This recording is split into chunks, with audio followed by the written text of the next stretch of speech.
자, 이제 세 번째 특강 마지막입니다.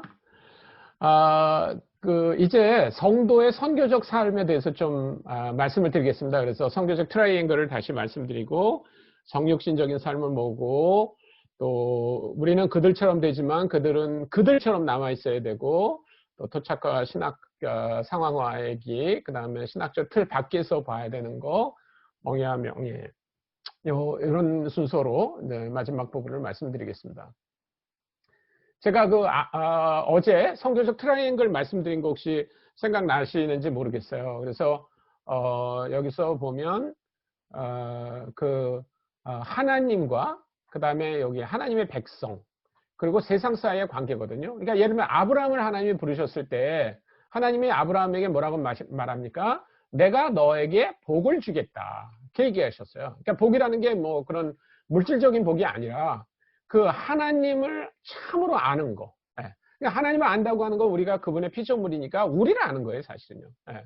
그렇게 해서 그 하나님과 인간이 처음 만들어졌을 때, 에덴 동산에서 처음 만들어졌을 때 그 원리가 회복되는 거. 그게 사실은 복이죠. 그런데 하나님의 백성의 책무는 뭐냐면 그 복을 그냥 우리만 누리는 게 아니라 세상에 이 복을 흘려보내는 거죠. 그러면 세상이 그걸 깨닫는 거죠. 저게 복이구나. 라고 알고, 하나님을 알고 하나님께 영광을 돌리는 것. 그게 예배잖아요, 예배. 그러니까 이게 선교입니다, 이게 사실은. 그러니까 선교라는 말을 다른 말로 하면, 하나님이 주신 복으로 우리가 하나님의 백성이 되고, 하나님의 백성의 책무는 세상을 향해서 그 복을 흘려보내고, 세상이 그 하나님을 깨닫고 영광을 돌려드리는 이 일이 이루어지는 게 복입니다. 그런데, 이제 지난번에도 잠깐 말씀드린 것처럼, 잘못된 백성의 반응은 뭐냐면 이렇게 세상이 이제 하나님 백성을 괴롭히죠. 그럴 때 그럼에도 불구하고 계속 하나님의 백성의 책무는 그래도 여전히 복을 흘려보내는 거예요. 근데 그러지 않으면 이런 입장으로 돌아서게 된다는 겁니다. 정정 중심이 되든가 율법주의가 되든가 현실 도피가 되든가 아니면 무력 투쟁을 해가지고 어떤 그 힘이나 그 정치적인 권력으로 뭔가를 해결하려고 하는 그런 노력이 된다는 거예요. 이게 바로 예수 그리스도께서 오시기 전에 그런 그 유대주의의 그런 모습이었죠. 예. 그래서 이제 이런 것들을 여러분들이 분명히 이해하시면 사도행전에서도 뭘 의미하는가, 이 사람들이 뭘 의미하는 거를 이제 알게 되는 겁니다. 그래서 이제 우리가 만약에 선교적인 삶을 산다고 하는 것은 가장 중요한 게 바로 성육신적인 삶이에요. 그 성육신적인 삶은 뭡니까? 예수 그리스도께서 인간의 몸으로 우리 가운데 오셨다는 거예요. 제가 이제 인도네시아에 교수로 이렇게 갔는데, 두타와짜나라고 하는 대학에서 총장님을 처음 만났더니 총장님이 그러더라고요. 선교수가 영어로 강의를 해도 되겠지만 우리 애들이 영어를 잘 못하니까 인도네시아 말로 강의를 해달라고. 그래서 인도네시아 말을 1년 배우고 그걸로 강의를 했는데요. 정말 힘들더라고요. 뭐 상상이 되시는지 모르겠어요. 여러분들이 아랍어를 배워가지고 아랍어로 1년 만에 강의를 한다. 근데 이제 가보니까 뭐가 문제냐면 학생들이 수업 시간에 질문하는 말을 못 알아듣겠어요. 얼마나 빨리 말하는지. 그래서 제가 학생한테 이제 천천히 다시 말해달라고. 그러니까 그래도 저한테 또 빨리 들리는 거예요. 그래서 더 천천히 해달라고. 그래서 제가 한 3번 그렇게 하니까 그 학생이 그 다음에 질문 안 하고 주저앉았어요. 그리고 계속 질문 안 해요.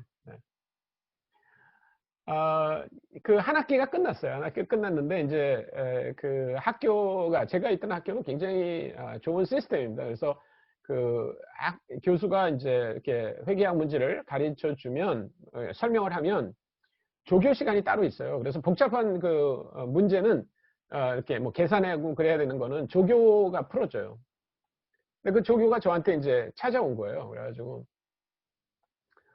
교수님 기말고사 문제를 냈냐고. 그래서 아니라고 이제 곧 내려고 그런다고. 그러니까 자기가 내보겠대요. 그래서 제가 하도 기가 막혀가지고 아니 왜 그런 생각을 하게 됐냐. 그러니까 자기가 조교 시간에 들어가서 학생들한테 물어봤다는 거예요. 이렇게 너 이런 거 안 배웠냐고. 송 교수가 이런 걸 안 가르쳤냐고. 그러면 학생들이 전부 우리는 그 교수가 하는 말 무슨 말인지 못 알아듣는다고 이렇게 했대요. 그래서 자기가 그냥 가르쳤대는 거예요. 자기가 교수처럼. 그러니까 내가 하는 진도하고 상관없이. 그러니까 자기가 문제를 냈으면 좋겠대요. 저한테 와가지고. 여러분, 제가 회계학 박사입니다. 제가 회계학 박사예요. 근데 그 조교가 대학교 4학년이었는데 저한테 와가지고 자기가 문제를 내겠대요. 기가 막혀가지고요. 죽는 줄 알았어요. 여러분, 한국 같으면, 만약에 한국에서 제가 교수인데, 네? 대학교 4학년이나 아니면 대학교 1학년 다니는 조교가 와서 만약에 말을 그렇게 했다고 그래요. 그러면 제가 뭐라고 하겠어요? 네? 그럼 가만 놔둡니까? 그렇죠. 너무 건방진 거예요. 예? 아니, 저를 도와줘야죠. 예를 들면, 송 교수가 용어를 잘 모르는 것 같다. 그러면 저한테 와서 교수님 이렇게 말한 거는요, 이렇게 해야지 애들이 알아듣습니다. 그렇게 해야 되는 거 아니에요? 예. 완전히 그냥 내버려 두고 지가 알아서 교수처럼 가르치고 그걸 문제를 내겠다는 거예요. 그래서 제가 이런 싸가지가 있나 이렇게 말해주고 싶었어요. 진짜. 근데 문제는 인도네시아 말로 그 말을 몰랐다는 거예요. 제가 그 말을 알았으면 했을 거예요. 근데 1년쯤 지나니까 알겠더라고요. 꾸랑 아잘 이런 말이 있어요. 이런 싸가지가 있나 이런 말인데 그때는 그런 말을 하고 싶었는데요. 몰랐어요. 그래서 그냥 웃었어요. 웃고 그냥 괜찮다고 그냥 문제를 내가 내겠다고. 속은 썩어 문드러지는데 제가 하고 싶은 말을 못하는 거예요. 저는 한국에서 회계학 교수를 10년 했습니다. 10년. 예. 그래가지고 그 1학년 학생들 대상으로 제가 강의를 한 건데, 학부 학생들. 그걸 시험 문제를 못 냅니까? 예. 그래서 문제를 짝짝짝짝 내고 집으로 왔는데, 잠이 안 오는 거예요, 잠이. 잠이 안 와요. 억울해서 잠이 안 와요. 야, 내가 한국에 있었다면 이런 꼴을 당하나. 예? 제가 일단 그 세무대학은요, 굉장히 실력 있는 애들이 왔습니다. 예, 거의 뭐 서울대 연고대 다니는 아이들이 집안이 어려워서 그 뭐 기숙사 뭐 학비 다 면제예요. 예, 다 면제고 세무 공무원으로 이렇게 임명되는 학교입니다. 그러니까 굉장히 우수한 애들이 왔어요. 그 아이들한테 10년 동안 제가 큰 소리 빵빵 치면서 강의했는데 인도네시아 가니까 대학교 1학년 애들 가르치는데도 이게 제대로 못 가르치는 거예요. 그러니까 조교가 와가지고 당신이 하도 못 가르쳐가지고 내가 가르쳤다. 문제를 내가 내겠다. 이런 소리 듣고 그러니까 억울해가지고 잠이 안 와요. 그래서 그 다음날 학교 갔어요. 그래가지고 학장님한테 가서 학장님 저 도와주는 조교 있죠? 그러니까 네. 걔 좀 잘라주세요. 그랬어요. 그 학장이 눈이 동그래지면서 아니 걔를 왜 잘라요? 그러니까 근데 이렇게 구차하게 말하기가 싫은 거예요. 걔가 나를 이렇게 얕봤다. 그런 말을 하기가 싫은 거예요. 그래서 그냥 제발 좀 잘라달라고. 그래서 걔 잘렸어요. 그냥 잘렸어요. 그러니까 제가 할 수 있는 일이라는 건 그런 것밖에 없는 거예요. 그러니까 정말 비참하죠. 이러려고 왔나. 내가 이게 뭔가. 한국에서 내가, 회계학 교수하면 큰 소리 치면서 가르칠 수 있는 건데. 근데 진짜 저한테 어려운 건 뭐냐면요. 전도를 못 한다는 거예요, 전도를. 제가 거기 간 건요, 회계학 가르치러 간 거 아니에요. 네. 제가 무슨 한국에서 잘려서 간 게 아닙니다. 근데 전도는 더 어려워요. 네, 회계학은 그래도 강의 진도가 있으니까 제가 오늘 뭐 가르쳐야 되겠다 그러면 준비해서 가면 되잖아요. 근데 이게 전도는 이렇게 대화를 하다가 자연스럽게 이렇게 점점 뭐 예수님에 대해서 얘기하고 이렇게 돼야 되는데, 그거 너무너무 어려운 거예요. 예. 이 아이들이 하는 말 제대로 이제 잘 못 알아들으니까. 제가 인도네시아 가기 전에 세무대학 교수할 때 전도 많이 했습니다. 여러분, 교수가 대학에서 학생들한테 전도하는 거요. 그렇게 사실 어려운 건 아니에요. 그 아이가 믿냐 안 믿냐는 두 번째 문제고 그 아이에게 예수님에 대해서 얘기하는 건요. 그래도 쉽습니다. 교수와 학생 사이의 관계는. 그래서 저는 전도 많이 했어요. 근데 그냥 전도를 훅 하는 게 아니라 예수 믿어 이렇게 하는 게 아니라 보통 이제 제 수업에 태도가 좋고 이런 학생들을 이제 제 방으로 초청하죠. 연구실로 초청해서 커피도 타주고 이렇게 차도 타주고 그러면서 대화를 하죠. 일반적인 대화를 먼저 하죠. 그래서 고향은 어디냐, 부모님 뭘 하냐, 이제 이런 일반적인 얘기 하다가 언제나 제가 이제 신앙적인 얘기를 하기 위해서 이렇게 전환되는 문장을 하나 합니다. 그 전환되는 문장으로 제가 제일 많이 쓰던 게 뭐였냐면, 이제, 네 인생의 목표가 뭐야? 한번 들어보자. 그게 이제 전환하는 그 문장이에요. 네 인생의 목표가 뭐야? 그러면요, 옛날에 세무대학 다닐 때는 제 의도를 모르면 학생들이 뭐, 자기는 국세청장이 되는 게 꿈이다, 뭐, 재무장관이 되는 게 꿈이다, 뭐, 공인회계사가 되는 게 꿈이다, 이렇게 막 얘기해요. 그러면, 그래, 너 요번에 뭐 중간고사도 잘 보고 그래서 너 그렇게 할 것 같다. 그런데 너 만약에 네가 세무공무원, 그 세무서장이 되거나 재무장관이 되면 진짜 행복할 것 같으냐? 이렇게 물어봐요. 그러면 이제 그때부터 애들이 말문이 딱 막히는 거예요. 예. 왜냐면 애들은 그 목표가 출세지 행복이 아니거든요. 예. 그러면서 이제 도전도 하고, 정말 행복에 대해서 말하는 게 이거야. 그러면서 성경을 이제 얘기하고, 성경 공부하고, 그래서 예수님 믿고, 그런 학생들이 꽤 많이 있었어요. 그러니까 인도네시아 가서도 이제 그렇게 하고 싶은 거죠. 예. 제가 이제 학생 한 명을 불렀어요. 그래가지고 이제 카페 가서 커피를 사주면서. 네, 여러분 그 인도네시아도 가니까요. 인도네시아 대학생들도 교수가 커피 사준다 그러면 다 좋아하더라고요. 예. 그래가지고 이제 커피 마시면서 이제 뭐 얘기하죠. 너 고향은 어디냐? 부모님 뭘 하냐? 왜 이 학교로 왔냐? 그리고 이제 그 전환 문장을 사용한 거예요. 네 인생의 목적이 뭐야? 이렇게 물어봤더니 너무나 유창한 인도네시아 말로 자기 인생의 목적을 얘기하는 거예요. 무슨 말을 하는지 모르겠어요. 아니, 내가 알아듣는 단어로 얘기를 해야만 알아듣는데 못 알아듣겠는 거예요. 그래서 제가 알겠다고 고맙다고 집에 가라고. 그래서 이제 집에 가는 거예요. 이제 커피만 마시고. 예. 집에 오면요 막 자괴감이 생기는 거예요. 이게 뭔가 내가 인도네시아 말을 조금만 더 잘하면 그 아이한테 전도할 수 있는 것 같은데. 그래서 막 인도네시아 말을 더 연습을 해요. 그냥 2, 3주 지난 다음에 또 이제 한 명 불러요. 그래서 또 이제 전도합니다. 또 이제 물어보는 거예요. 네 인생의 목표가 뭐야? 얘기하면 또 얘가 막 유창한 말로 자기 인생의 목표를 얘기하는데 뭘 말했는지 모르겠어요. 잘. 예. 그래서 알았다고. 고맙다고. 나중에 몇 번 하니까 이제 아이들 사이에 어떤 소문이 드냐면 저 교수가 너 커피 사주면 반드시 네 인생의 목적을 물어본다. 이렇게 이제 그 아이들 사이에 이제 다 그런 이제 소문이 도는 거예요. 그래서 이거 아니다. 이거 이제 포기하자. 그리고 이제 사역을 포기했습니다. 사역 포기. 나는 여기 회계학 교수로 왔으니까 회계학만 열심히 가르치자. 그리고 이제 사역을 포기했어요. 그러니까 마음에 그 기쁨이 샘솟기 시작하는 거예요. 네. 여러분 대학 다닐 때 혹시 어려운 과목 공부하다가 포기해 본 적 있어요? 자유하잖아요. 자유. 네. 그래서 저도 그때부터 사역 안 한다고 그러니까요. 너무 좋은 거예요. 막 시간도 널널하고. 그래서 이제 마침 그 방학이 돼가지고요. 우리 애들도 얼마나 지겨워하는지 몰라요. 우리 딸은 초등학교 2학년, 우리 아들은 초등학교 1학년인데 그냥 가족이 있습니까? 누구 아는 사람이 있습니까? 그래가지고 그냥 아빠만 이렇게 바라보는 애들인데 평소에는 뭐 수업한다, 수업 준비한다, 바쁘다고 이제 안 놀아주다가 방학을 하니까 놀러 가요. 그래가지고 우리가 일주일 동안 그 휴가를 갔습니다. 아름다운 그 해변에 이제 가가지고 실컷 놀다가 막 사진도 찍고 뭐 고기도 잡아서 구워 먹고 뭐 스노클링도 하고 그러다 이제 집에 돌아왔어요. 근데 사진이 아주 잘 나온 게 있어가지고 이만하게 그 확대해가지고 벽에다 걸어놨어요.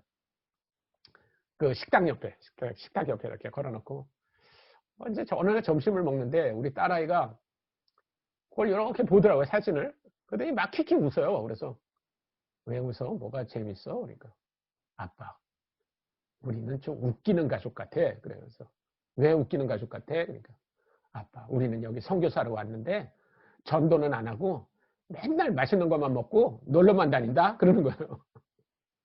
저 죽는 줄 알았어요.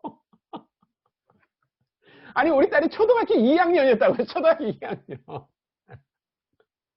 물론 제가 1년 동안 한국에서 성경훈련 받을 때 우리 딸 아들 다 같이 있었어요.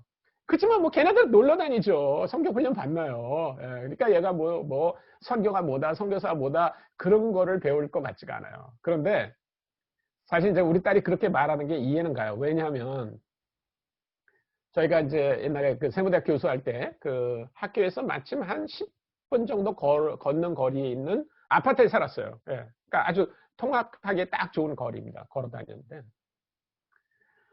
그 아파트에 저희가 이제 111동 910호에 살았는데, 우리 그 아파트에 사는 모든 그 아줌마들의 빅 퀘스천이 있었어요. 그게 뭐냐면, 910호 아저씨는 뭐 하는 사람인가? 이거예요. 예. 왜냐면, 우리 집에 언제나 그 학생들이 와가지고 이제 주말이 되면 특별히 와서 찬양하고 기도하고 성경 공부하고 그러고 가는 거예요. 우리 집은 언제나 그랬어요. 바글바글 했어요. 예.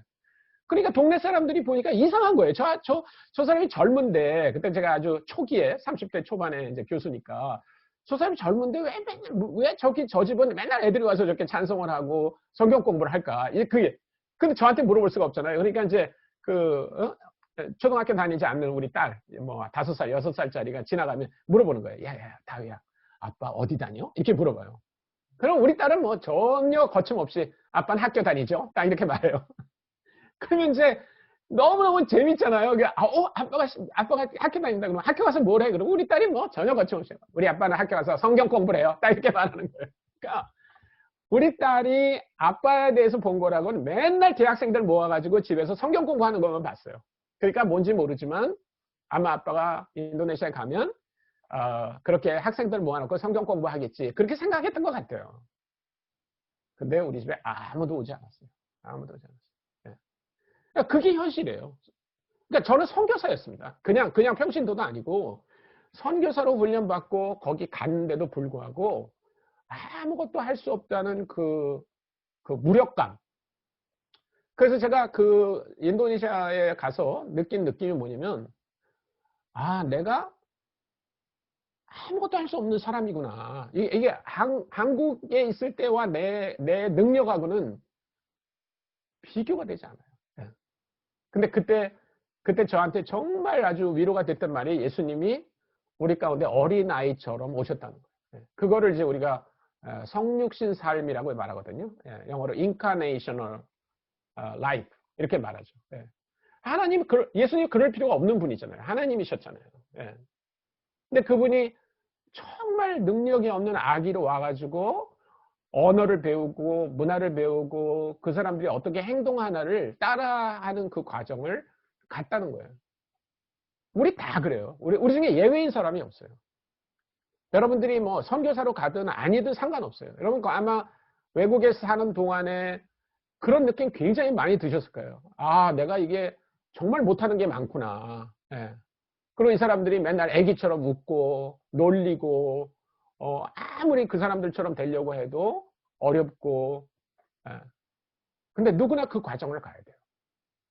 저는 아까 우리가 바바 모델하고 풀뿌리 모델이 있었다고 그러는데, 그럼 풀뿌리 모델들은 그냥 그러지 않았냐? 아니에요. 그 사람 다 갔어요. 다 갔어요.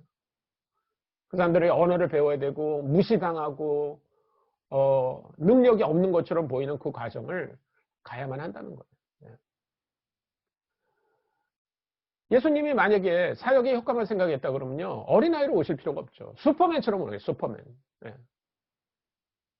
그래가지고 도착해가지고 시차 때문에 하루 이틀쯤 지내신 다음에 그 갈릴리에서 이렇게 고기 못 잡아가지고 빌빌거리는 어부들한테 이렇게 알바를 시키는 거예요, 한번. 찌라시를 딱 나눠주고.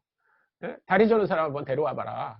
그래가지고 한 몇백 명 데려오면 다리 저는 사람을 다 낫게 해줘요, 그냥. 그럼 그 사람들이 막 펄펄 뛰고 돌아다니면서 할렐루야 막 그러고 세상이 뒤집어지지 않겠어요? 만약에 그거 가지고 덜 알려졌다 그러면 찌라시 한 번 더 돌리는 거예요. 그래가지고 안 못 보는 사람 다 모아와. 수천 명 모아오잖아요. 그러면 이렇게 성경에 보면 예수님이 침을 이렇게 진흙에 이렇게 해가지고 끈적끈적해서 여기다 발라주고 실로암에 가서 씻으라 그랬는데 그럴 시간이 어딨어요. 그냥 쭉 세워놓고 침을 퇴퇴퇴퇴 뱉으면 침이 얼굴에 묻는 순간 눈이 펑펑펑펑 떠지고 그런 식으로 예수님이 자기 능력을 가지고 행사했다 그러면 한두 달 만에 세상을 변화시킬 수 있었을 거 아니에요.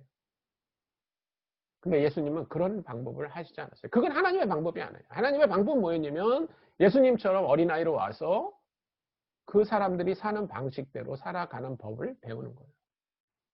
우리 다 그래요. 그러니까 여러분들이 만약에 선교사님 나 진짜 풀뿌리 선교처럼 살고 싶습니다. 난 선교적인 삶을 실천하고 싶습니다. 그러면 이렇게 사십시오. 난 이렇게 살기 싫어요. 그러면 아무 일도 일어나지 않아요. 여러분이 함께 사는 그 사람들처럼 살려는 노력을 하셔야 돼요. 그거는 굉장히 어려운 일입니다. 여러분이 한국말하고 한국 사람처럼 한국 소사이어티에서 살면 근사한 사람들이에요. 네. 아주 학벌도 좋고 대단한 능력을 가진 사람이지만 여러분들이 그렇게 현지인들에게 들어가서 산다 그러면 여러분은 그냥 애기처럼 뭘 모르는 사람처럼 그렇게 취급받고 살 수밖에 없어요. 근데 그거야말로 하나님이 가장 원하시는 성육신적인 방법이에요. 사도 바울은 우리한테 이렇게 말했습니다. 그들처럼 되라. 그들처럼 되라. 네. 여기 그 고린도 전서 9장 19절부터 22절까지를 제가 읽어드리겠습니다. 혹시 여러분 성경이 있으면 여러분도 같이 읽어보시면 좋은데 9장 19절부터 22절에 보면 이렇게 말하고 있어요. 내가 모든 사람에게서 자유로우나 스스로 모든 사람에게 종이 된 것은 더 많은 사람을 얻고자 함이라. 유대인들에게 내가 유대인같이 된 것은 유대인들을 얻고자 하며 율법 아래 있는 자들에게는 내가 율법 아래 있지 아니하나 율법 아래 있는 자같이 된 것은 율법 아래 있는 자들을 얻고자 하며 율법 없는 자에게는 내가 하나님께는 율법 없는 자가 아니요 도리어 그리스도의 율법 아래 있는 자에나 율법 없는 자와 같이 된 것은 율법 없는 자들을 얻고자 함이라. 약한 자들에게 내가 약한 자같이 된 것은 약한 자들을 얻고자 하며 내가 아무쪼록 여러 사람에게 무슨 모습이라는 것은 아무쪼록 몇 사람이라도 구원하고자 함이니. 계속해서 반복해서 얘기합니다. 그들처럼 되라. 그들처럼 되라. 그들처럼 되라. 그것만이 그들에게 복음을 전할 수 있는 어떤 면에서는 유일한 방법일 수 있어요. 그냥 여러분들이 그들처럼 되지 않고 한국 사람처럼만 그냥 있으면서 뭔가 이렇게 멀리 나가서 뭐 해주고 돌아오고 예수님이 그런 식으로 했다 그러면요. 예수님 진짜 편하게 살 수 있었어요. 그렇게 어린아이로 오실 필요가 없었어요. 그러나 그 사람들처럼 되는 연습, 무시당하는 연습, 애기처럼 여겨지는 연습, 그런 게 필요합니다. 그거 선교사만 필요한 거 아니에요. 성교적인 삶을 사는 성도들 다 필요해요. 그런데 그거는 우리한테 한 명령입니다. 우리한테. 그러면 그 사람들은 어떠냐? 그 사람들은 어때야 되냐?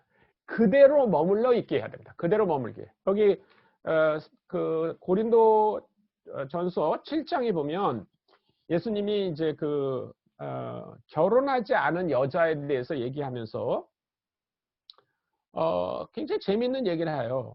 근데 계속 반복돼서 나오는 얘기가 있어요. 8절에 보면 7장 8절에 보면 여기 내가 결혼하지 아니한 자들과 과부들에게 이르노니 나와 같이 그냥 지내는 것이 좋으니라. 그러니까 그냥 있어라 이거예요. 그냥 있어라.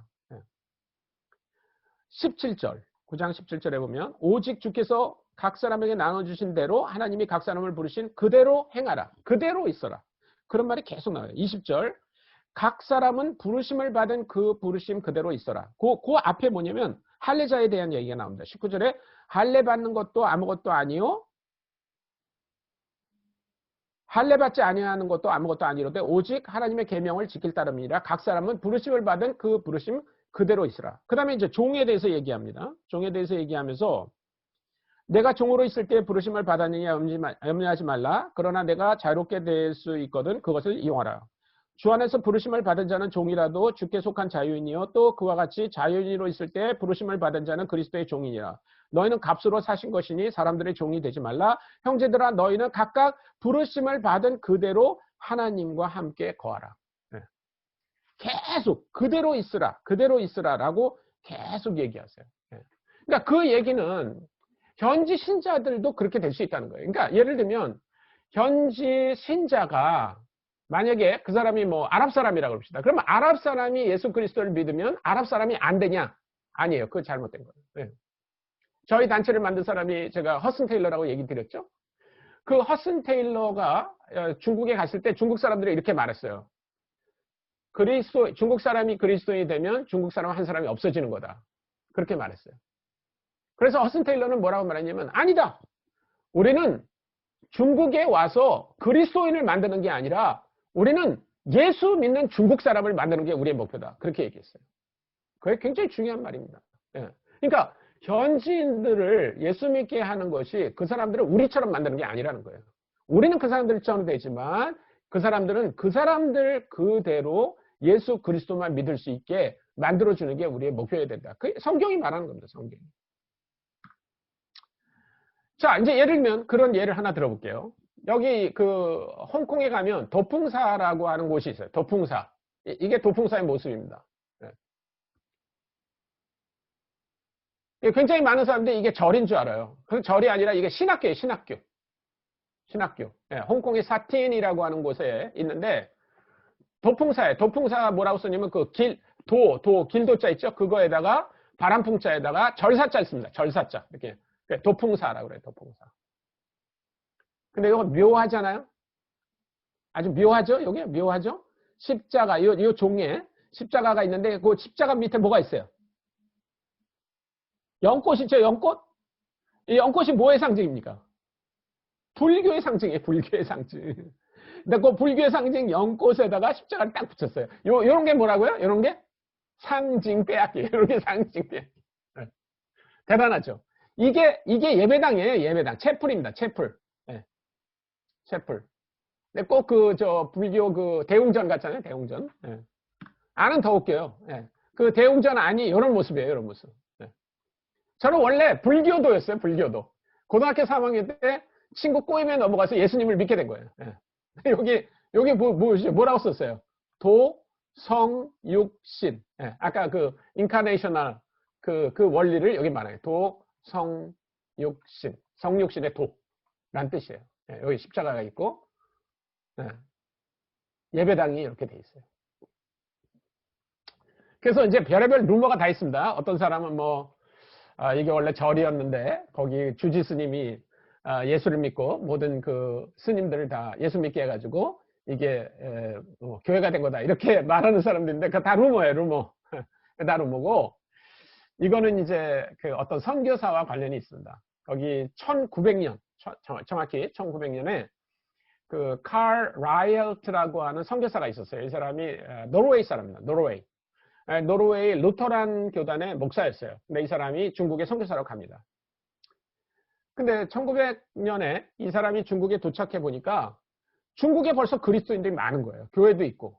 왜냐면 제가 어제 얘기했죠. 그 저희 단체를 시작한 허슨 테일러라고 하는 선교사가 중국에 처음 간 해가 몇 년도인지 아세요?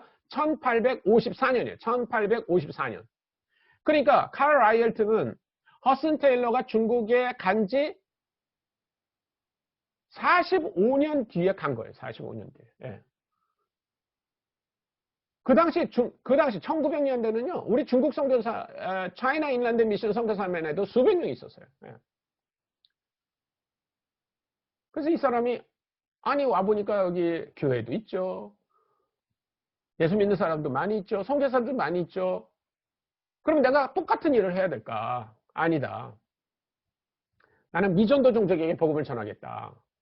그래서 이 사람이 드디어 찾았어요. 미전도 종족을. 근데 미전도 종족이 누군지 아세요? 스님들. 네. 절에 있는 스님들이요. 진짜 미전도 종족이에요. 왜냐면 누가 스님들한테 가서 복음을 전해요. 그리고 스님들이 언제 교회에 와가지고 나한테 복음을 들려주지 그런 스님이 어디 있어요. 네. 그래서 이 칼 라이얼트가 나는 스님들에게 복음을 전해야 된다. 네, 그렇게 생각했어요. 그래가지고 어떻게 했냐면 이 스님들에게 복음을 전할 방법이 없으니까 그들처럼 된 거예요. 그들처럼. 어떻게 그들처럼 됐냐? 머리를 빡빡 깎고 가사장삼을 걸치고 절로 간 거예요. 절로. 네. 아마 친구가 얘기했나 봐요. 절로 가. 그랬나 봐요. 그래서 절로 간 거예요. 네. 죄송합니다. 이런 거 하지 말. 절대 하지 말라고 그러는데. 이 사람이 절로 들어갔어요. 그래서 절에 가서 뭐 했냐? 불경을 공부한 거예요. 불경을 많이 공부했어요. 이 사람이요. 네. 그리고 자기 주변에 있는 젊은 목사들한테 내가 알고 있는 경전도 한번 공부해보자. 그래가지고 성경을 공부한 거예요. 성경을 공부시킨 거예요. 젊은 사람들에게. 근데 여러분, 그 불교 원리의 극치가 뭔지 아세요? 끝이 뭔지 아세요? 이 세상의 모든 게 일루전이라니까. 일루전. 환상. 없는 거예요. 없는 거. 예. 예. 그래서 공직시색, 그 말 있잖아요. 보이는 거는 안 보이는 거다. 결국 없는 거다. 우리 환상을 보고 있다. 그것 때문에 사람들이 집착이 생기고, 그것 때문에 고통이 생기고, 그것 때문에 죽는 거다. 그래서 그게 아무것도 아니라는 순간을 깨닫는 거야. 해탈. 그것이 진리다. 그래서 약간 허무예요. 허무. 니힐리즘. 불교의 원리가 그거예요. 사실은. 그런데 이 이상한 스님이, 서양에서 온 그 스님이 가져온 경전은 그렇게 말하고 있지 않아요. 하나님이 계시고 그 하나님으로부터 모든 게 창조되었고, 그리고 그것을, 그 하나님의 사랑을 깨닫지 못하는 건 우리의 죄 때문이고, 그래서 예수 그리스도를 통해서 깨닫게 되면 그분의 자녀가 되고 구원을 받는다는 사실을 알게 된 거예요. 그래서 그 중에 젊은 그 승려 하나가 예수님을 믿기로 했어요. 그리고 세례를 받았어요. 그러니까 이 승려가 이 칼 라이엘트한테 뭐라 그러냐면, 나는 이제 세례를 받고 예수를 믿기로 했으니까 환속을 하겠다고. 그래서 가사장삼을 벗어버리고 속세로 내려가서 교회를 다니겠다고. 그랬더니 칼 라이엘트가 깜짝 놀라면서, 야!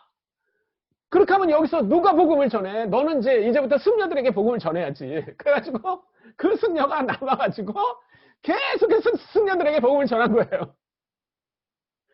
그래서 그 해에만 승려들이 70명이 세례를 받았대요. 할렐루야. 놀랍지 않습니까? 그러니까 복음을 전하러 간 사람은 그 사람들처럼 됐지만, 그 사람들은 그냥 그 사람들대로 있으면서 예수를 믿게 한 거예요. 놀랍죠. 이 사람이 그 중국에서 계속 그렇게 한 거예요. 공산화가 됐어요. 그래서 이 사람도 쫓겨났죠. 그래서 이 사람이 홍콩으로 온 거예요. 홍콩에. 홍콩에 와가지고도 여전히 이 사람의 목표는 뭐냐면, 도교, 불교, 회교, 이런 사람들만 모아가지고 계속 성경을 가르치는 그 신학교를 만든 거예요. 근데 그 소식을 듣고 그 영국 그 여왕이 이 사틴이라고 하는 곳에 이렇게 돌로 된 야산인데 그거를 이 사람에게 줬어요. 여기서 하라고. 그랬더니 또 그 독일에 있는 어떤 건축학자가 와가지고 자기가 지어주겠다고. 그러나 이렇게 지은 거예요. 이렇게요. 이게 신학교예요. 신학교. 근데 신학교고 그 이름이 도풍사예요. 도풍사. 길도자에다가 바람풍자. 그러니까 길은 그 그리스도의 진리를 말하는 거고, 풍은 성령님, 그리고 사자는 절사자같이 이렇게 쓴 거예요. 오늘도 있어요. 저도 가봤어요. 네. 우리가 칼 라이엘트에서 한테서 배울 게 많이 있어요. 제가 여기 이용규 선교사님이 이렇게 써놓은 글을 제가 어디서 발견했는데, 제가 한번 읽어드릴게요. 칼 라이엘트는 기독교의 진리를 불교도들에게 설명해내는데 성공했다. 그는 기독교가 불교도들이 믿고 있는 진리를 파괴하는 것이 아니라,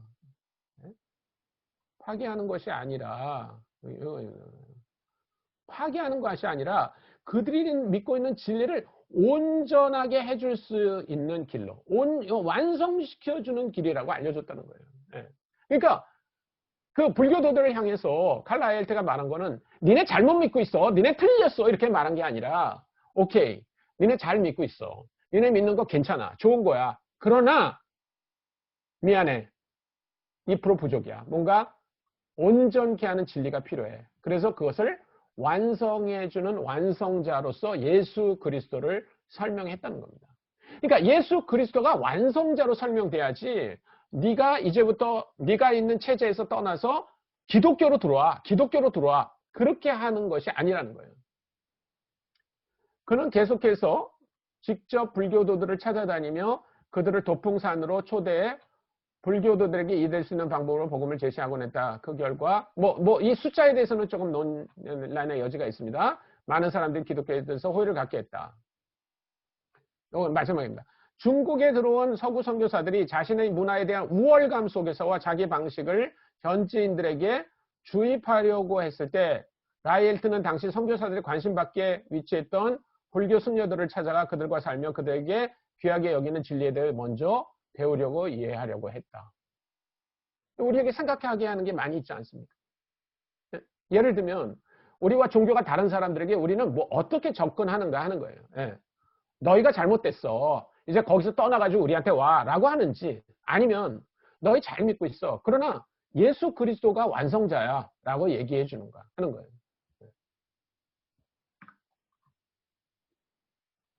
그래서 이제 여기 보면 이제 상황화와 이게 토착화라고 하는 말이 있는데, 여기 이제 현지인이 이렇게 있잖아요. 그러면 여기 우리들이 다가가려고 할 때 벽이 쓴다. 벽. 그 벽이 뭐냐면 이 선교사나 혹은 선교하는 사람들이 현지인에게 다가갈 때 오는 장애예요. 뭐 이 사람들의 문화를 이해 못하는 거라든지 언어를 이해 못하는 거라든지 아니면 이 사람들이 믿고 있는 그 신앙을 제대로 이해 못하는 거. 이게 벽이죠, 벽. 그러니까 이거를 우리가 넘어가려고 노력해야 돼요. 예. 근데 또 하나 이 토착화라고 하는 건 뭐냐면 그게 이제 상황화라면 토착화는 뭐냐면 이거예요. 이 현지인이 여기 현재 교회가 있어요. 현지에 교회가. 이 교회를 가려고 하는데 못 가요. 이게 예, 협곡이 있어가지고. 왜냐하면 이 사람들이 여기 가기에는 자기 문화하고 기독교 문화가 너무나 다른 거예요. 예. 그래서 못 가는 겁니다. 예를 들면 뭐 무슬림들이 여기 가려고 그러는데 교회 가면 신발 신고 예배 드린다든지 남자 여자가 섞여서 예배를 드린다든지 뭐 그런 그 가요 같은 형태의 찬양을 부른다든지 뭐 이런 것들을 말하는 거예요. 예, 이런 것들 때문에 여기 가기가 굉장히 어렵죠. 그래서 우리가 해야 하는 일은 뭐냐면 자, 이 사람들에게 다가가기 위해서는 이 벽을 넘어가야 되고 예, 이게 아까 이 사람들의 언어를 배우고 이 사람들의 문화를 배우고 이 사람들이 믿는 그 종교에 대해 공부를 하고 그 다음에 이 사람들이 이제 여기 교회가 생겼을 때 이 사람들에게 가려고 할 때는 이 사람들이 어떻게 하면 이런 장애가 없이 이거를 건너뛸 수 있게 도와줄까 하는 거를 하는 게 굉장히 중요하다는 겁니다. 우리가 생각할 때 그 보통 선교의 과업은 두 가지 측면을 생각해야 되는데 하나는 뭐냐면 현지인들에게 메시지를 전하는 거예요. 메시지를. 네, 이걸 상황화 측면에서 얘기하지만 더 중요한 게 있어요. 그게 바로 뭐냐면 예수를 따르는 운동을 촉진시키는 거예요. 그러니까 사도행전의 얘기는 어떻게 보면 헬라인들에게 가서 헬라인들이 알아들을 수 있게 복음을 전했다는 얘기도 있지만 헬라인들 사이에 아까 우리가 11장 21절에 말한 것처럼 수많은 사람들이 죽게 돌아왔다.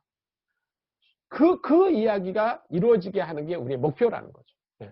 그러니까 그냥 한두 사람 믿게 하는 게 아니에요. 그런 사람 끌어오면 돼요. 네. 우리 가운데 끌어오면 너 예수 믿어. 그리고 너 혹시 뭐 부모님이나 아니면 네 소사이어티로부터 위협이 오면 너 조심하고 여기 있어 라고 말해주는 거지만 그게 아니라 정말 그 사람들 안에서 예수를 따르는 운동이 일어나게 하려면 토착화가 이루어져야 된다는 거예요. 그걸 우리가 좀 이해할 필요가 있습니다. 그렇게 하기 위해서는 우리가 가지고 있는 신학적 틀을 밖에서 보는 연습을 해야 됩니다. 이게 안 되면 굉장히 힘들어요. 자, 이제 사도행전으로 다시 한번 돌아가겠습니다. 사도행전 15장으로 한번 가보겠어요. 여러분들 계속 기억하시기 바랍니다. 사도행전에서는 어떻게 됐다고요? 흩어진 사람들이 안디옥에 가서 이제 헬라인들에게 복음을 전한 결과 그 사람들이 이제 예수를 믿고 안디옥 교회가 됐어요. 거기에 말씀을 전하러 온 사람이 누구였다고요? 바나바와 사울이었어요. 그러다가 이 사람들이 사도행전 13장 1절부터 3절까지 보면 제가 읽어드릴게요. 사도행전 13장 1절부터 3절입니다. 안디옥 교회 선지자들과 교사들이 있으니 곧 바나바와 니게르라 하는 시몬과 구레네 사람 루기오와 분봉왕 헤롯의 젖동생 마나인과 미사울이라. 주를 섬겨 금식할 때 성령이 이르시되 내가 불러 시키는 일을 위하여 바나바와 사울을 따로 세우라 하시니 이에 금식하며 기도하고 두 사람에게 안수하여 보내니라. 그래서 이 사람들이 이제 다른 지역으로 갔어요. 여기 보면 이제 주로 처음에 어디로 갔냐면 이 13장, 14장을 더 이렇게 살펴보면 이 사람이 처음에 구브로로 갔습니다. 구브로로 갔다가 그 다음에 구브로에서 다시 터키 반도 위로 올라가서 밤빌리아와 뭐 비시디아 이런 쪽을 다니다가 다시 이제 이렇게 돌아서 와요. 그것이 14장입니다. 14장 끝. 14장 끝을 보겠습니다. 26절, 14장 26절부터 몇 절을 제가 보겠습니다. 거기서 배 타고 안디옥에 이르니 이곳은 두 사도가 이룬 그 일을 위하여 전에 하나님의 은혜에 부탁하시는 곳이라. 예, 안디옥으로 다시 돌아왔어요. 27절. 그들이 이르러 교회를 모아 하나님이 함께 행하신 모든 일과 이방인들에게 믿음의 문을 여신 것을 보고하고 제자들과 함께 오래 있으니라. 예. 그래서 이분들이 다시 안디옥 교회로 와서 성도들과 같이 교제하고 성경 공부하고 하는 일을 했다는 겁니다. 자, 그런데 15장부터 이제 재미있는 사건이 하나 벌어집니다. 어떤 사람들이 유대로부터 내려와서 형제들을 가르치되 너희가 모세의 법대로 할례를 받지 아니하면 능히 구원을 받지 못하리라 하니 바울 및 바나바와 그들 사이에 적지 아니한 다툼과 변론이 일어난지라. 형제들이 이 문제에 대하여 바울과 바나바 및 그 중에 몇 사람을 예루살렘에 있는 사도와 장로들에게 보내기로 작정하니라. 여러분, 우리가 이거 잘 보셔야 돼요. 안디옥 교회에는 헬라인들도 유대인들도 있었지만 헬라인들이 있었어요. 그 교회 안에. 그러니까 이 사람들이 예수 믿었다고 해서 즉시 할례를 받은 사람들이 아니에요. 예, 그렇다면 성경은 헬라인이라고 말하지 않고 개종자라고 말했을 거예요. 개종자. 이 사람들은 개종자가 아니에요. 할례 받지 않은 사람들이에요. 그러니까 뭐 율법에서 말하는 어떤 거는 지킬 수 있지만 그렇다고 해서 무슨 정결 예식을 다 지키고 그런 사람들도 아니었어요. 그런데 예수 믿는 사람들이에요. 그런데 이 사람들을 그 예루살렘에 있는 어떤 교사들이 또 와서 보니까 이건 뭐야? 개판이네. 이거 할례 받아야지. 할례 받아야지. 그게 하나님이 원하시는 거지. 라고 계속 얘기했다는 거예요. 그런데 바울과 바나바는 아니다. 이 사람들은 할례 받을 필요가 없다. 이 사람들이 유대인들이 아니다. 그렇기 때문에 할례 받지 않고도 얼마든지 예수 믿을 수 있다라고 변론했어요. 그래서 이 변론이 커지니까 그러면 이제 장로들이 뭐라고 말했습니까? 그러면 바울과 바나바 당신들이 예루살렘에 올라가서 사도들하고 이 문제를 해결하고 와라. 그렇게 해서 올라갔어요. 5절입니다. 5절. 네. 15장 5절. 바리새파 중에 어떤 믿는 사람들이 일어나 말하되 이방인에게 할례를 행하고 모세의 율법을 지키라 명하는 것이 마땅하다. 예수 믿는 사람입니다. 예수 믿는 사람. 근데 예수 믿는 사람이 뭐라고 말했냐면 이방인들에게 여전히 할례를 받게 해야 된다. 그리고 율법을 지켜야 된다. 라고 얘기했어요. 그래서 6절. 사도와 장로들이 이 일을 의논하러 모여 7절. 많은 변론이 있은 후에. 많은 변론이 있습니다. 여러분 저는 이 말씀에 이렇게 밑줄을 그어놨어요. 많은 변론이 있습니다. 여러분 이거는 앞으로 일어날 기독교를 어떻게 할 것인가를 결정짓는 어마어마한 사건이었습니다. 이건 쉬운 사건이 아니에요. 왜냐하면 유대인들의 입장에서 율법과 할례는 뭐예요? 금과 옥조예요. 금과 옥조. 여기 김 목사님 계세요? 김태원 목사님? 김 목사님 계세요? 아니면 안 계세요? 나가셨나 보다. 김 목사님. 아니 그러면 대신 홍 목사님 대답해봐요. 네, 목사님. 홍 목사님. 홍 목사님이 이제 우리 여기 아부다비 온누리교회 담임 목사예요. 근데 어떤 사람이 진짜 훌륭한 사람이 있어. 아주 그냥 장로감이에요. 장로 세우려고 그래요. 근데 장로감이에요. 이 사람 11조가 아니에요. 12조씩 하고 그다음에 주일학교에서 가르치고 하여튼 좋은 일은 다 해. 교회에서 좋은 일은 다 해요. 근데 이 사람이 꼴초야. 그럼 그 사람 장로님으로 세울 수 있습니까? 없습니까? 인간적인 유혹이 많이 있겠지만 세우지 않으려고 하는 것이 제 안 들려요. 개인적인 목표 방향일 것 같습니다. 목사님 무슨 소리인지 안 들리는데.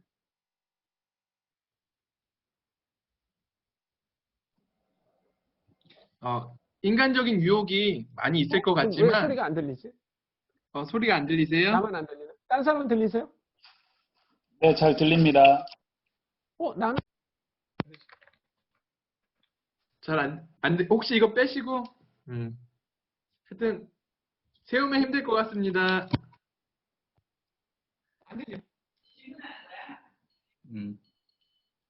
들려요?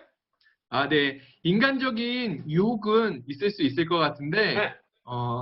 그래도 장기적으로 네. 하나님 관점에서는 안 세우는 것이 문화적인 관점에서 혹시 담배가 사람들에게 시험거리가 된다라고 하면은 세우는 것을 주저하지 않을까 생각되어집니다. 근데 이제 제 얘기는 뭐냐면 이거예요. 이제 예를 들면 이제 교회에서 일부 사람들은 담배 피워도 그분이 믿음도 좋고 그분 장로를 세워야 된다. 그리고 반대 사람들은 안 된다. 아무리 믿음이 좋아도 담배 피우면 안 된다. 거기다 그 사람 꼴초다. 그래가지고 주차장 뒤에서 맨날 이러고 있다. 이걸 여러분이 알게 됐다.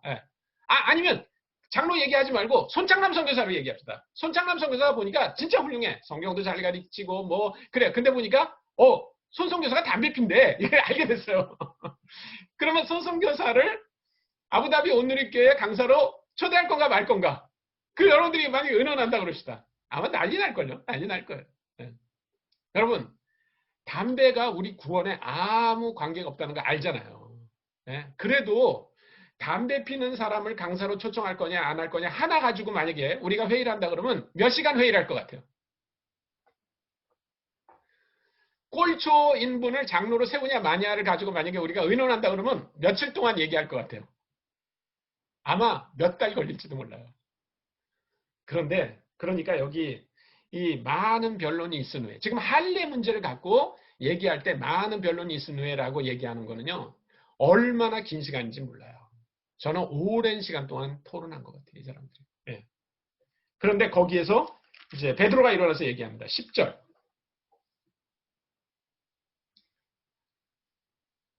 8절부터 제가 읽을까요? 예. 7절부터 읽겠습니다. 그냥.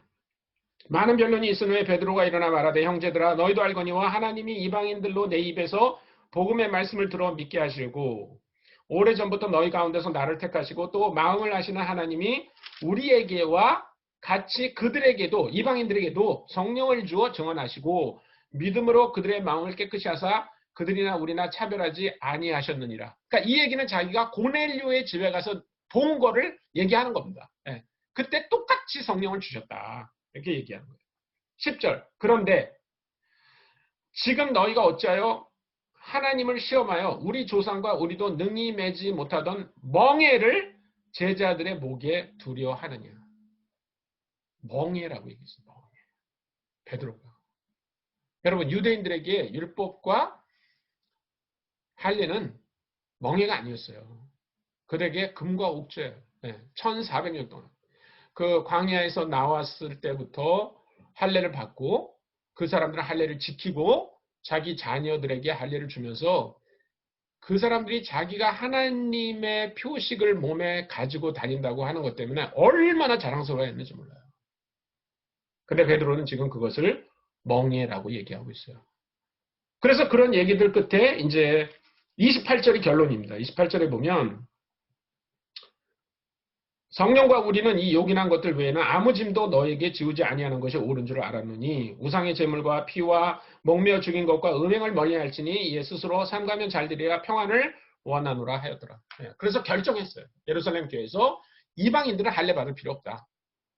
율법을 지킬 필요 없다. 요 네 가지. 음행하지 말고 우상 숭배하지 말고 동물 제대로 죽인 거 먹고 피 그것만 멀리하라. 이렇게 딱 얘기해 줬어요. 그러니까 이 사람들은 결국 율법을 상대화했다라고 말할 수 있죠. 유대인들에게 율법은 상대가 아니에요. 절대. 그런데 이 사람들이 왜 그러면 자기들에게 그렇게도 중요한 그 할례와 율법을 멍에라고 얘기했나? 그게 상대화시켜버린 거죠. 가치가 없다. 이제는 누구에게? 이방인들이 예수 그리스도를 알게 하는 데 있어서 그 짐을 지우지 않겠다는 거예요. 그러니까 이 사람들에게 있어서 가장 중요한 건 뭐예요? 이제 예수님만이에요. 예수님. 우리도 그렇게 할 수 있어요. 이 유대인들이 제자들이 유대교라고 하는 그 종교의 어떤 틀 안에 있었어요. 그러면서 예수 그리스도를 전하려고 하니까 어려운 거예요. 이방인들에게. 그렇기 때문에 그래? 그러면 예수님만 빼서 전하겠다라고 한 것처럼 어쩌면 우리 기독교도 그동안의 2000년 역사 속에 계속 신학을 발전시켜 왔어요. 그러다가 예수님을 그 신학과 이렇게 같이 묶어버린 거죠. 그러니까 이거를 우리 가까이 있는 그 이웃들에게 전하기가 너무 어려운 거예요. 그래서 만약에 그랬다면 2000년 전에 초대교회 성도들이 그렇게 자기들이 가지고 있었던 율법을 상대화했다면 우리가 가지고 있는 신학이 중요한 게 아니라 절대는 뭐냐면 예수 그리스도예요. 우리 기독교가 가지고 있는 신학의 틀이 중요한 게 아니라 오로지 예수 그리스도 그분만이 증거되어야 한다면 우리가 뭐를 깨버릴까? 우리가 뭐를 양보할까? 이거 정말 아주 심각하게 생각해 봐야 된다는 겁니다. 그래서 그 현지 성도들을 이제 돕거나 아니면 아직 성도가 되지 않은 사람들에게 복음을 전하려고 할 때 선교사가 제시하는 혹은 선교를 하는 사람들이 제시하는 것들은 굉장히 낯선 문화라는 거예요. 그 사람들에게는요. 예를 들면 심지어는 죄에 대한 보편적인 정의도 굉장히 다를 수 있어요. 예를 들어서 네덜란드에 공부하러 간 어떤 목사님이 있는데 이 목사님이 고신 출신의 목사님이에요. 근데 이분이 거기 이제 Reformed Theological Seminary에 가서 공부를 했는데 그 Reformed Church 멤버 성도 집에 하숙을 한 거예요. 근데 그 Reformed 교회에 나가는 그 성도가 가지고 있는 믿음 중에 하나는 뭐냐면 주일날은 절대로 일을 하거나 공부를 하면 안 된다. 이게 그분의 이제 그 믿음이에요. 근데 어느 날 이 목사님이 주일날, 월요일날에 시험이 있어가지고 이제 공부를 하다가 들킨 거예요. 예. 그러니까 그 집 여자 주인이 와서 보더니 막 펄쩍 뛰면서 아니 어떻게 한국에서 온 목사님이 주일날 공부를 하냐고 막 그러면서 야단을 치는 거예요. 근데 문제는 뭐냐면 그 여자 주인 그 입에 담배가 이렇게 물려 있었어요. 그래서 담배를 이렇게 펄펄 피면서 그냥 아우 속상해. 아우 목사님인데 어떻게 주일날 공부를 해? 그러면서 자기 담배를 막 피면서 여러분 담배 피는 게 더 큰 죄예요? 아니면 주일날 공부하는 게 더 큰 죄예요? 네, 네덜란드 리폼드 교인들에게는요, 담배 피는 건 전혀 문제가 되지 않아요. 네. 근데 주일날 공부하는 건 문제예요. 우리 한국 교인들에게 주일날 공부하는 건 문제가 안 돼. 애들 학원에 보내요. 그죠? 근데 담배 피면 난리 나요. 그렇죠? 아마 홍 목사님이 담배 피는 거 보면 아마 난리 날 거예요. 네. 그러니까, 이게 뭐, 굉장히 제가 적은 예를 들었는데,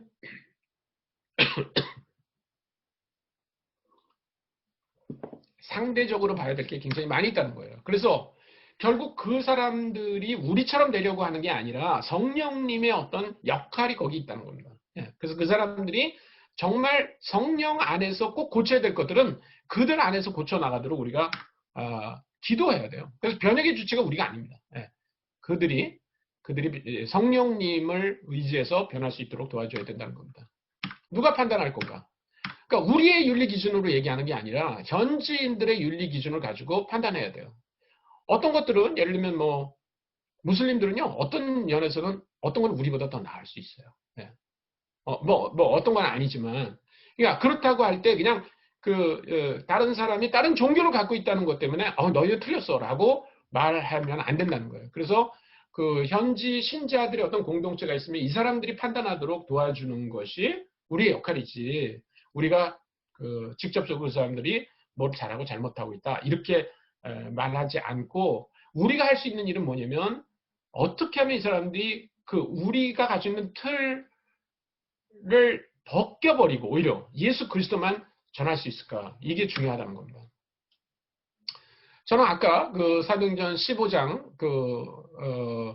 예루살렘에서 했던 회의 중에 베드로가 일어나서 얘기했던 거, 그거는 우리의 멍이었다라고 말하는 거를 들으면서요.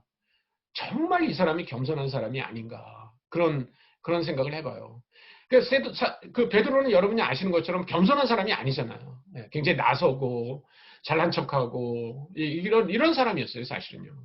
그런데 정말 예수 그리스도 안에서 이분이 변화됩니다. 그래서, 베드로 전서, 5장에 보면 베드로가 이렇게 말하죠. 베드로가 이렇게 말합니다.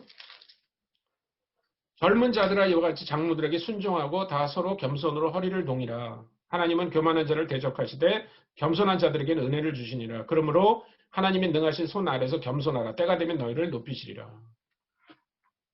근데 이 말 정말 웃기는 말이에요. 사실은요. 겸손에 대해서 여러 번 얘기하는데 젊은 자들아 이와 같이 장로들에게 순종하고 다 서로 겸손하라. 예, 장로들에게 순종하고 겸손해라. 근데 5장 1절을 보면 뭐라고 되어 있냐면 이렇게 되어 있어요. 너희 중 장로들에게 권하노니 나는 함께된 장로로. 네, 그러니까 이게 무슨 말인가 하면 이런 거예요. 내가 장로인데 나한테 순종하라. 그런 말이에요. 그리고 겸손해져라. 되게 겸손하죠? 네. 만약에 홍 목사님이 여러분 좀 겸손하세요. 예? 제가 목사인데 목사한테 순종하세요. 그게 겸손이에요. 그러면 막 얘기했다 그럽시다. 그러면 여러분 어떨 것 같아요? 예. 홍 목사님이 겸손을 진짜 아실까? 막 그렇게 생각할지도 모르죠. 예. 그런데 이 베드로보다 한 수 위인 사람이 있어요. 한 수 위인 분. 예. 그 베드로가 누구한테 배웠겠어요? 베드로가 선생님한테 배웠겠죠. 예. 그 선생님은 한 수 더 떴어요. 그 선생님이 한 말이 있어요. 그게 마태복음에 있습니다. 마태복음 11장 29절 한번 보겠습니다. 마태복음 11장 29절에 보면 이 베드로보다 한 수 더 뜨는 분이 계세요. 뭐라고 말하냐면 이렇게 말했어요. 28절 29절 제가 읽어드릴게요. 수고하고 무거운 짐진 자들아 다 내게로 오라. 내가 너희를 쉬게 하리라. 나는 마음이 온유하고 겸손하니 나의 멍에를 메고 배우라. 그리하면 너희 마음이 쉼을 얻으리라. 굉장히 겸손하시죠? 내가 겸손하니 나에게 와서 배워라. 아까 만약에 죄송합니다, 홍 목사님. 예를 들어서 홍 목사님이 제가 얼마나 겸손한데요. 제발 저한테 와서 좀 배우세요. 막 이렇게 얘기하면 되게 겸손하네. 예수님이 그렇게 얘기하셨다는 거예요. 내가 겸손하니 너희 와서 배워라. 그러면 이거는 한번 좀 생각해 봐야 돼요. 이거는 뭔가 예수님이 말하는 겸손이라는 거하고 우리가 생각하는 겸손이 좀 다른 건 아닌가. 네, 이게 문화적 차이가 있기 때문에 그 비슷한 것 같이 이렇게 성경을 번역해도 의미가 잘 전달되지 않을 수 있습니다. 이 원래 헬라어로 이 겸손이라는 말, 예수님이 쓴 겸손이라는 말이 타페이노스라는 말이에요. 타페이노스. 그 타페이노스라고 하는 말은 뭐냐면 우리가 이렇게 한국식으로 홍 목사님 설교 잘하세요. 막 그러면은 홍 목사님이 아니에요. 저는 못해요. 그런 게 겸손이 아니고, 그런 게 겸손이 아니고, 망가지는 거. 너덜너덜해지는 거. 그래서 아무도 그걸 원하지 않는 거. 그게 타페이노스예요. 타페이노스. 그러니까 예수님이 하신 말씀은 뭐냐면 그런 의미예요. 나는 다 망가지고 너덜너덜해졌다. 너희도 그렇게 되라. 그거를 배워라. 그 얘기예요. 근데 베드로가 그걸 아는 거예요. 그걸. 베드로가 사도행전 6장에서 그 헬라파들이 와가지고 말이 됩니까? 이게 우리 과부들이 만약 구제에 빠졌는데 근데 베드로가 어떻게 했어요? 그러네요. 우리가 잘못됐네요. 우리가 괜히 이렇게 헌금 개수나 하고 그 금전 출납이나 하고 그거 나눠주고 이러는데 이걸 우리가 다 하고 있었네요. 아닙니다. 이거는 여러분들이 하십시오. 다 넘겨줬어요. 15장에서도 아까 봤잖아요. 이제 헬라 사람들이 들어와가지고 그럴 때 뭐라고 얘기합니까? 그 사람들에게 예수 그리스도가 진짜 전해지기 위해서 그건 우리 멍이었다. 근데 왜 그거를 유대인이 아닌 신자들에게 하게 할 거냐. 뒤로 물러요. 그게 진짜 겸손이에요. 아무것도 남지 않아요. 그 사람들은. 예수 그리스도의 제자예요. 예수 그리스도로부터 제자 훈련 받은 사람들이에요. 자기네가 진짜 기득권자들이에요. 그런 거 다 내려놓고 뒤로 물러가고 또 뒤로 물러가고 또 뒤로 물러가고 또 뒤로 물러가고 누구만? 예수만 남게 하는 거예요. 예수만 남게. 그게 겸손이에요. 그게. 타페이노스. 그러니까 우리가 다른 종교를 믿는 사람들에게 그래도 우리가 기독교인인데 우리가 이런 프라이드가 있는데 라고 하는 게 아니라 그래요. 맞아요. 다 뒤로 물러가고 누구만? 예수 그리스도만 증거되게. 쉽지 않은 얘기입니다. 쉽지 않은 얘기예요. 그러나 2000년 전에 사도들과 그 흩어진 사람들은 그 정신으로 살았어요. 그 결과 기독교는 예수 그리스도를 믿는 그 신앙은 로마 제국을 뒤집어 놓을 수 있었습니다. 오늘 우리가 그렇게 타페이노스가 된다면 세상이 바뀔 거예요. 근데 그러지 않는다 그러면 안 바뀝니다. 몇 사람은 아마 예수 믿을지 몰라요. 그렇지 않는다면 여러분이 아무리 기도하고 여러분들 그런 목표를 갖고 있는다 하더라도 어떤 일이 벌어지기는 어려울 거예요. 네, 제 강의는 이렇게 해서 마치도록 그렇게 하겠습니다.